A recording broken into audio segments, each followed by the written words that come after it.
Hello dear students, welcome back. बच्चों, एक और नए लेक्चर के साथ आज इस लेक्चर के अंदर हम पढ़ेंगे किंगडम एनिमलिया और इनके इंट्रोडक्शन और क्लासिफिकेशन के बारे में यहाँ पर हम बात करेंगे। सबसे पहले अगर बात करें 5 किंगडम क्लासिफिकेशन आपने अगर पढ़ी है तो उसके अंदर हमारे पास जो लिविंग ऑर्गेनिज्म है उनको मॉडर्न 5 किंगडम में क्लासीफाई किया गया है, जिसमें किंगडम जो फर्स्ट है हमारे पास प्रोकैरियोट्स है, सेकेंड किंगडम प्रोटिस्टा है, थर्ड किंगडम हमारे पास फंजाई है, फिर देन प्लांटी और ये फाइनल किंगडम जो है एनिमलिया। अब एनिमल किंगडम क्लासिफिकेशन जो होती है तो किंगडम क्लासिफिकेशन में आपने टेक्सोनोमिक हायरार्की भी पढ़ा होगा, तो उसमें आपको ये भी चीज़ें याद रखनी है। तो किंगडम जो है ये एक बड़ा यूनिट है, बड़ा ग्रुप है। तो किंगडम को जब हम डिवाइड करते हैं तो किस में डिवाइड करते हैं? वो फाइलम के अंदर जब इसकी क्लासिफिकेशन करते हैं। देन फाइलम की अगर हम क्लासिफिकेशन करते हैं तो फाइलम फिर हमारे पास क्लासेस में आ जाते हैं, ऑर्डर है, ठीक है, इस तरीके से। अब हम अगर हम बात करें किंगडम एनिमलिया की, तो किंगडम एनिमलिया वैसे एक जनरल एक मेजर किंगडम है जिसमें बहुत सारे एनिमल्स को रखा हुआ है। अब एनिमल्स को रखा हुआ है जिसमें जितने भी हमारे पास एनिमल्स हैं उन सब एनिमल्स को किंगडम एनिमलिया के अंदर फिर से डिवाइड कर दिया है 33 फाइलम के अंदर। मतलब किंगडम एनिमलिया जो है ये कितने फाइलम में डिवाइड कर दिया गया है? 33 फाइलम के अंदर डिवाइड किया है। तो किंगडम को जब ब्रेक डाउन करते हैं, जब हम ब्रेक करते हैं तो इसको ब्रेक किस में करेंगे? फाइलम। तो इसमें फिर छोटे छोटे फाइलम बनते हैं। तो किंगडम एनिमलिया डिवाइडेड है कितने फाइलम्स के अंदर? 33 फाइलम्स के अंदर। और हमारी बुक में हम यहाँ पर सिर्फ 9 फाइलम के बारे में पढ़ेंगे। मेजर फाइलम कितने हैं? 9 मेजर फाइलम के बारे में डिस्कस करेंगे, जिनके कैरेक्टर्स हमें यहाँ पर पढ़ने हैं। तो अगर आ जाए कि किंगडम एनिमलिया डिवाइड है वो कितने फाइलम है, तो 33 फाइलम के अंदर डिवाइड है, ठीक है। 9 फाइलम सिर्फ हमारी बुक में दिए हुए हैं जिनको हम पढ़ेंगे। ऐसा नहीं कि सिर्फ 9 दिए तो 9 फाइलम है किंगडम एनिमलिया में। किंगडम एनिमलिया के टोटल 33 फाइलम है, डिवाइडेड 33 फाइलम है, जो सिर्फ 9 हमारी बुक में दिए हुए, बाकी यहाँ पर हमें पढ़ने की जरूरत नहीं है। अच्छा जी, अब अगर हम बात करें किंगडम एनिमलिया की, जिसमें हम 9 फाइलम जो पढ़ेंगे उन फाइलम के आपको नाम याद होने चाहिए। सबसे पहले तो आप उन फाइलम के नाम पढ़, जैसे किंगडम एनिमलिया है उनको आप जैसे ब्रेक डाउन करोगे तो आपको 33 फाइलम मिलेंगे, लेकिन मैंने कहा 33 में सिर्फ आप 9 फाइलम के बारे में आप पढ़ लो। 9 फाइलम में सबसे पहले आपके पास एक फाइलम है जिसका नाम है फाइलम पोरिफरा। फर्स्ट फाइलम का नाम क्या है? फाइलम पोरिफरा है, तो ये नाम याद रखने। सेकेंड फाइलम का नाम है फाइलम नाइडेरिया। सेकेंड फाइलम का नाम है हमारे पास है फाइलम नाइडेरिया है, ठीक है बच्चों। उसके बाद थर्ड फाइलम का नाम हमारे पास है पोरिफरा नाइडेरिया। उसके बाद थर्ड फाइलम का हमारे पास जो नाम है वो कहलाता है प्लेटी, PLATY, प्लेटी हेलेमेंथिस, ठीक है बच्चों, प्लेटी हेलेमेंथिस है। फोर्थ फाइलम का नाम हमारे पास है एस्केलेमेंथिस, ठीक है जी। स्पेलिंग आप अपनी बुक से देख सकते हैं, एस्केलेमेंथिस है। उसके बाद फाइलम नंबर हमारे पास जो 5 है एस्केलेमेंथिस के बाद फाइलम नंबर 5 जो है वो है एनिलिडा है। और फाइलम नंबर हमारे पास जो 6 है वो मोलस्का है। फाइलम नंबर 7 हमारे पास जो है वो है आर्थ्रोपोडा है, ठीक है बच्चों। और फाइलम नंबर 8 हमारे पास जो है वो एकाइनो,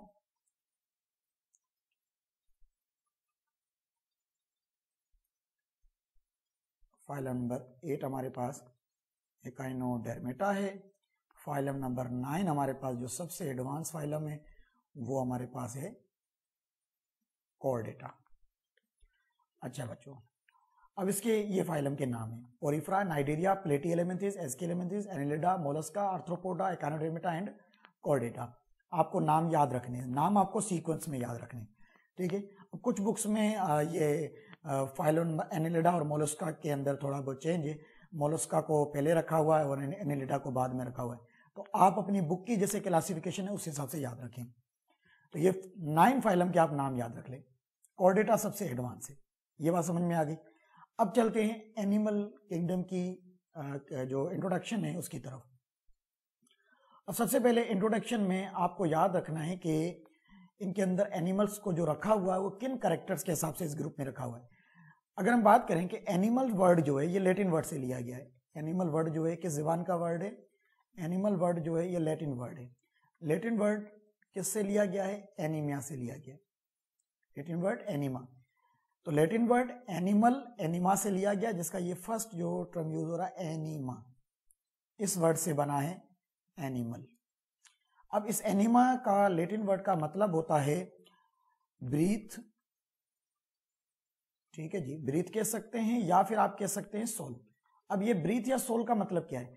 जैसे ये जब डिस्कवर हुए थे, जैसे लिविंग ऑर्गेनिज्म के अंदर प्रोसेस होता है ब्रीथिंग का, या उसके अंदर मेटाबॉलिक एक्टिविटीज होती है, तो इसलिए वर्ड यूज करते हैं ब्रीथ या सोल।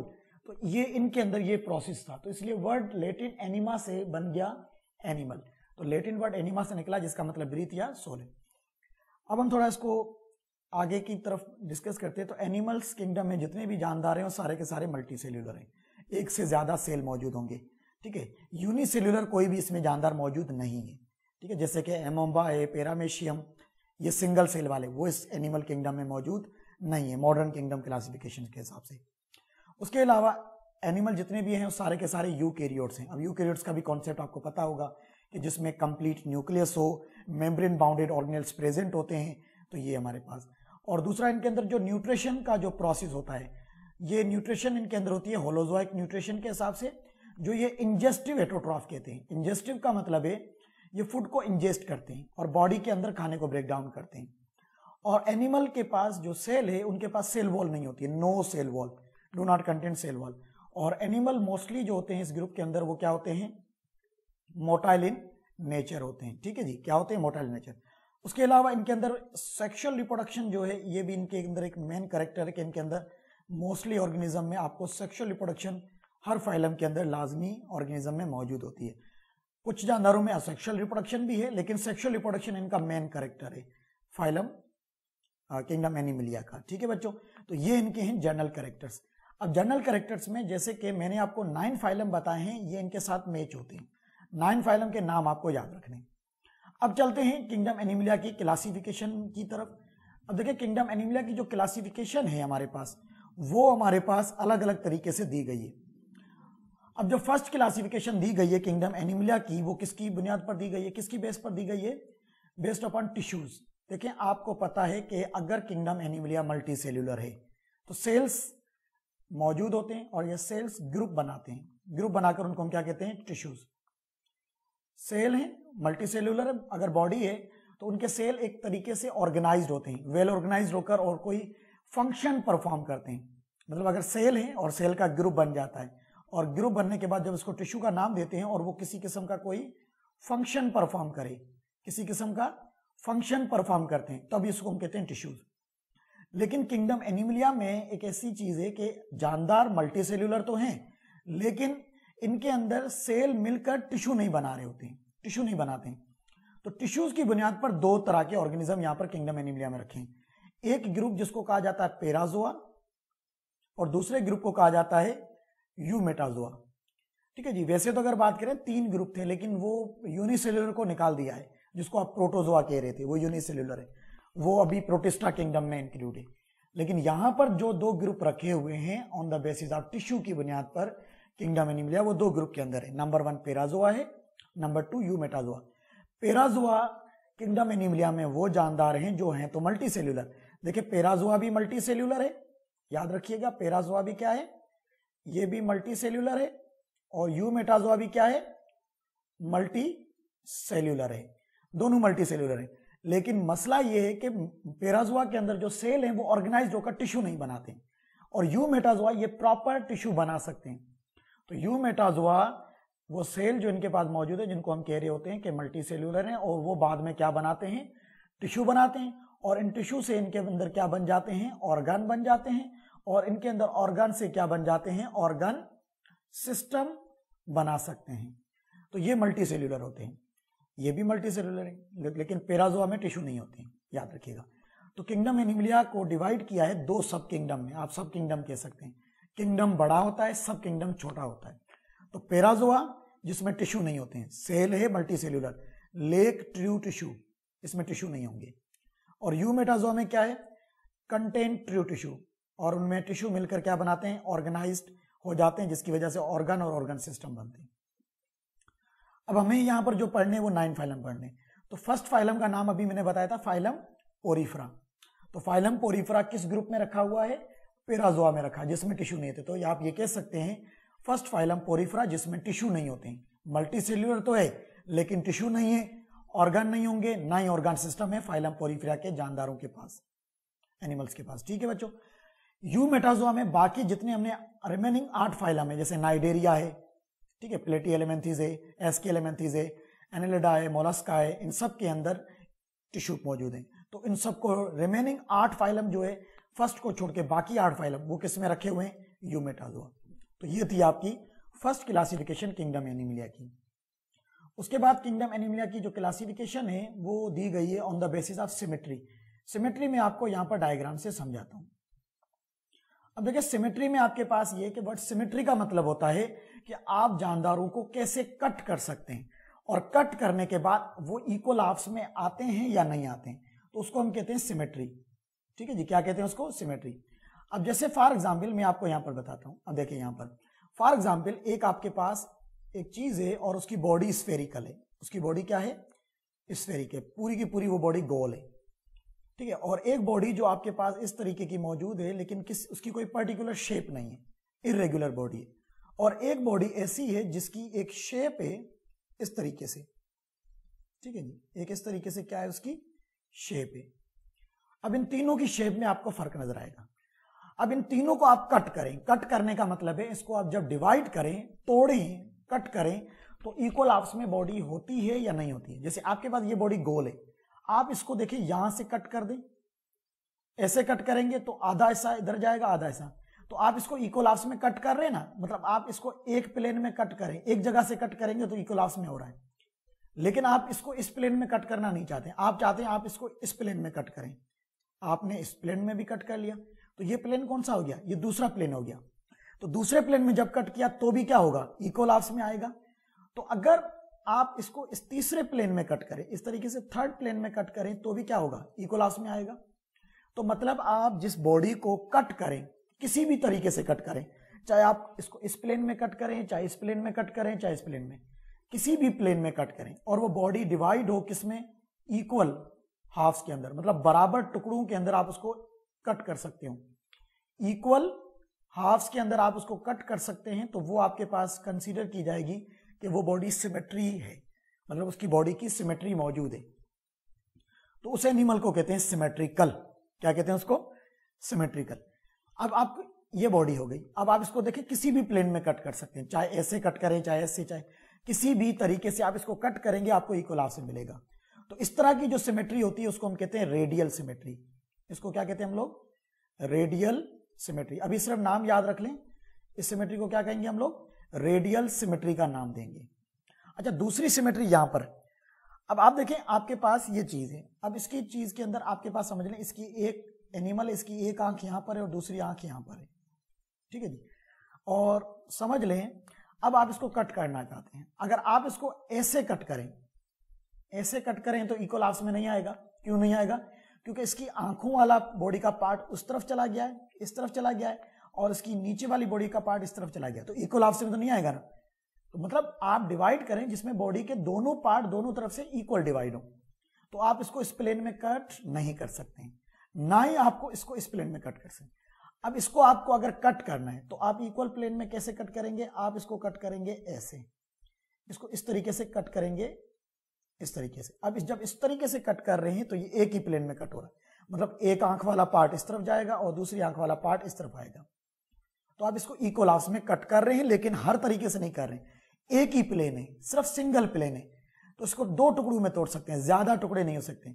जैसे आप इस सर्कल को आप एक से ज्यादा टुकड़ों में तोड़ रहे हैं तो ये रेडियल है, लेकिन अगर एक बॉडी को सिर्फ आप एक ही तरीके से तोड़े और उसकी बॉडी के सिर्फ दो ही टुकड़े हो सकते हैं, दो टुकड़ों में आपको हाफ मिले, अदरवाइज नहीं, तो वो सिमेट्री कौन सी होगी? उसको हम क्या नाम देंगे बच्चों? उसको नाम देंगे हम लोग बायलेटरल सिमेट्री का नाम देंगे। उसको हम क्या कहेंगे? Bilateral symmetry.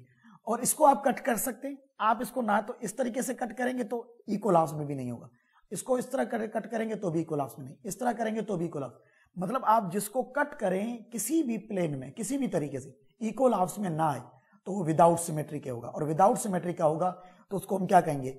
असिमेट्रिकल। अब आपको मैं डायग्राम से समझाता हूं। देखिए अब डायग्राम में आपके पास ये 3 डायग्राम दी हुई, ये डायग्राम जिसमें आप एक बॉडी नजर आ रही है, आप इसको इक्वलास में कट नहीं कर सकते क्योंकि देखिए इसकी बॉडी के कुछ पार्ट यहाँ पर है, कुछ यहाँ पर है।